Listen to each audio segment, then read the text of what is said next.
అండి, ఈరోజు మనం టేస్టీ పన్నీర్ బిర్యానీ ఎలా చేసుకోవాలో చూద్దాం.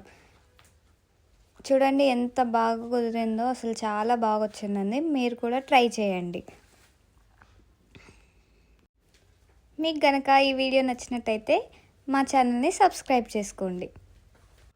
ఎప్పుడు చికెన్ బిర్యానీ అయినా అప్పుడప్పుడు ఇలా పన్నీర్ బిర్యానీలు కూడా ట్రై చేస్తూ ఉందాం. దాంట్లోకి రైతా కాంబో అయితే ఇంకా సూపర్ కాంబినేషన్ అనే చెప్తాను నేనైతే. ఎంత సాఫ్ట్గా పన్నీర్ ముక్క అలా కొరుకుతుంటే మనకు ఫ్లేవర్స్ అన్నీ పన్నీర్ ముక్కకు బట్టి చాలా చాలా మంచిగా అనిపిస్తుంది నోట్లో వేసుకోగానే. Super taste. ముందుగా మిక్సీ జార్లోకి టమాటోస్ అండ్ పచ్చిమిరపకాయలు వేసుకొని అందులోకి ఒక కట్ట కొత్తిమీర, కట్ట పుదీనా కూడా వేసుకొని మంచిగా మిక్సీ పట్టుకుందాం.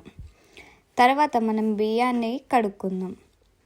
తర్వాత పన్నీర్ ముక్కల్ని కూడా చిన్న చిన్న పీసెస్గా చేసుకుందాం. ఒక గిన్నెలోకి మనం ఇప్పటిదాకా మిక్సీ చేసిన మిశ్రమాన్ని వేసుకొని అందులోకి 1 టేబుల్ స్పూన్ అల్లం వెల్లుల్లి పేస్ట్, 2 టేబుల్ స్పూన్ల కారం, 1 టేబుల్ స్పూన్ ఉప్పు, 1 టేబుల్ స్పూన్ ధనియాల పొడి, 1 టేబుల్ స్పూన్ మసాలా వేసి పెరిగేసి బాగా కలపండి. తర్వాత మనం కట్ చేసి పెట్టుకున్న పన్నీర్ ముక్కలు ఉంటాయి కదా, అవి వేసుకోండి. ఒకసారి మంచిగా కలుపుకుందాం. పన్నీర్ కలుపుకున్న తర్వాత అందులోకి ఫ్రెష్ బఠానీ కొన్ని వేసుకొని కలుపుకుందాం. దీంట్లోకి నేను కసూరి మేతి కూడా యాడ్ చేశాను, 1 టేబుల్ స్పూన్. సో ఇదే మనకి మంచి ఫ్లేవర్ అనేది ఇస్తుంది. అలాగే బిర్యానీ సామాన్లు ఉంటాయి కదా, అవన్నీ కూడా వేసుకొని మళ్ళీ ఒకసారి మంచిగా కలుపుకొని పక్కన పెట్టుకోవాలి. ఇప్పుడు కడుక్కున్న బియ్యంలోకి 1.5 టేబుల్ స్పూన్ల సాల్ట్ వేసి అందులోకి మళ్ళీ బిర్యానీ సామాన్ అంతా వేసి అలాగే కొంచెం మసాలా వేసి కొంచెం కొత్తిమీర పుదీనా వేసి పొయ్యి మీద పెట్టుకోవాలి. తర్వాత పన్నీర్ ముక్కలు అనేవి మనం మ్యారినేట్ చేసుకున్నాం కదా, 1/2 అవర్ సేపు, వాటిని ఒక గిన్నెలో వేసి రెడీగా పెట్టుకోవాలి. దాంట్లోకి ఫ్రైడ్ ఆనియన్స్ కూడా వేసి అలాగే కొంచెం పుదీనా వేసి మనకి అయిన అన్నం ఉంటుంది కదా, అది 80% కుక్ అయ్యాక దాని మీద 2 లేయర్స్గా వేసుకొని ఫ్రైడ్ ఆనియన్స్ ఇంకో కొత్తిమీర పుదీనా కూడా వేసుకొని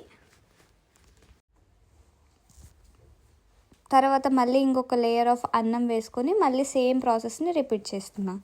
తర్వాత ఆయిల్లో ఒక 2 టేబుల్ స్పూన్స్ ఆయిల్లో కొంచెం పసుపు వేసి కలుపుకొని ఆయిల్ని పైన ఇలాగా వేసుకోవాలి. ఎందుకంటే మనకు కలర్ రావాలి కదా, మనం ఫుడ్ కలర్ ఏది యూజ్ చేయట్లేదు. ఒక 15 మినిట్స్ కుక్ చేసుకున్న తర్వాత మన టేస్టీ పన్నీర్ బిర్యానీ అనేది రెడీ అయిపోయింది. ఇలా ప్లేట్లో వేసుకొని తింటే ఉంటుందండి, ఆహా.